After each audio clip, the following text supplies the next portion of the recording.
Hello guys, ఇవాళ అయితే బ్రేక్ఫాస్ట్కి మేము వేడిగా బోండాలు అయితే వేసుకున్నాం అనమాట.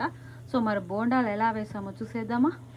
బోండా బ్యాటర్ అయితే ముందుగానే ఇలా కలుపుకున్నాను. మీరు చూస్తున్నట్టయితే మంచి క్వాంటిటీ కంటెంట్తో అన్నీ ఇందులో జీరా అలాగే పెరుగు అన్నీ మైదా పిండితో వేసి కలుపుకొని ఒక 4-5 గంటలు నానబెట్టుకున్నాను. వీలైతే నైట్ అయినా నానబెట్టుకొని మార్నింగ్ వేసుకున్నా ఇంకా బాగా వస్తాయి అన్నమాట. సో మరి చూద్దామా మరి బోండాలు ఎలా ఉన్నాయో. సో ఇలా బోండాలు అయితే వేసుకున్నాను. ఈసారి వేసేటప్పుడు నేను మీకు టిప్ చెప్తాను ఎలా వేయాలో. ఎప్పుడైనా ఈ 2 ఫింగర్స్ మధ్యలోంచి ఇలా పిండితే మనకి ఇలా వస్తాయి అన్నమాట. బోండాలు షేప్ కాకుండా షేప్ లాగా వచ్చేలాగా ఉంటాయి.